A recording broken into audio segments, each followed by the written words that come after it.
일단 이제 조교가 시키니까 이제 입수를 했죠. 입수를 하는 과정에서 물에 빠지면서 무릎이 꺾였어요. 그래갖고 무릎의 관절이 굉장히 중한 상해를 입은 사안이 있었습니다. 근데 이 수상안전관리법이라는 게 있어요. 근데 이 수상안전관리법상 이 안전요원 같은 분들은 제대로 된 지시를 해야 되는데 그런 것들을 제대로 지시를 못한 거죠. 그래서 이러한 경우에도 업체 측이 책임을 물을 수 있고 실제 이 사례에서는 업체 측으로부터 가입한 보험이 있었어요. 그래서 보험금을 지급받은 사례입니다. 바나나 보트 탈 때 있잖아요. 좀 더 강하게, 좀 더 스릴 있게, 재밌게 해주세요라고 그걸 이용하는 사람들이 주문을 했어요, 미리.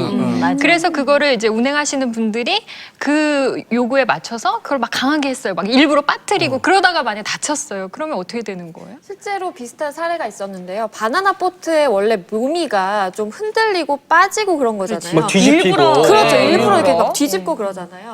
그런데 그럼에도 불구하고 그 업체와 관리 요원 측은 사실 안전한 범위 내에서 그런 걸 즐기게 할 의무가 있었던 거죠. 근데 실제로 어떤 사례가 있었냐면 바나나 보트가 이렇게 회전을 하면서 원심력 때문에 바나나 보트가 이렇게 튀어나가잖아요. 예, 맞아요. 그러면 사람이 이제 이렇게 당연히 쏠리는 게 당연한데 옆에 바위가 있었던 큰일 났다. 그래서 바위에 사람이 이제 부딪히게 되죠.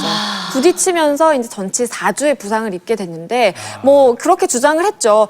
그 타는 당사자들이 더 이렇게 재밌게 해달라, 더 세게 해달라. 그리고 원래 바나나 보트는 그렇게 타는 거다라고 했지만 이런 그 주장이 받아들여지지 않았고요. 결국 그 전치 4주의 부상을 입은 그 치료비 전액을 배상하라라는 판결이 나왔어요. 정말 바나나 보트 타실 때 진짜 유의하셔야 될 사항이 있어요. 사실 이 바나나 보트 관련된 이 수상 레포츠업을 하는 사업자들은 이 수상레저 안전법상 반드시 보험에 가입을 해야 되거든요. 그러니까 영업배상 책임보험이라고 해가지고 그 레포츠를 즐기다가 발생한 사고에 대해서는 보상을 해주는 보험을 의무적으로 가입하게 되어 있습니다. 의무구나. 그런데 이게 보험료가 사실 상당히 비싸요.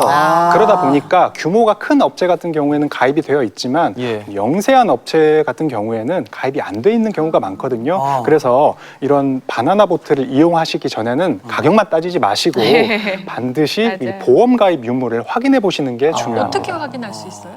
그 보통 보험 가입을 하면 보험 가입 증서를 주거든요. 그 보험 가입 증서를 보통은 영업장 내에 비치를 해놓게 돼 있습니다. 그래서 그 여부를 확인을 해보시면 될 것 같습니다. 근데 업체가 너무 영세해요. 그래서 저기 영업배상 책임보험을 안 들었어요. 안 들었어. 그래서 그 업체에서 타기 전에 자 손님 다치면 손님이 다 책임지는 거니까 손님 저기 이렇게 빨리 떨어지시고 너무 이렇게 욕심내지 마세요. 라고 미리 얘기를 했어요. 만약에 책임 안 집니다. 예. 손님 책임이에요 전부 다. 이렇게 했는데 손님이 다쳤어요. 그럼 이거 어떻게 되는 거예요? 예, 그런 경우에는 결국에는 사실 민사소송으로 해결하는 방법밖에 없는데요. 그런데 이제 민사소송으로 가면 중요한 포인트가 있습니다. 우리가 보통 그렇게 바나나 보트를 탈 때 다치려고 탄 건 아니잖아요. 그렇죠. 재밌으려고 탔죠. 그럼에도 불구하고 그 이용자가 과실이 잡히게 되면 굉장히 억울하잖아요.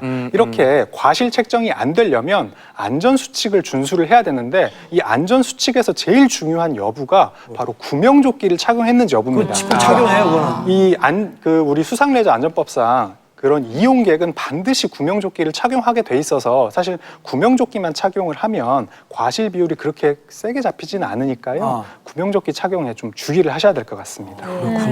자, 휴가지에서 KBS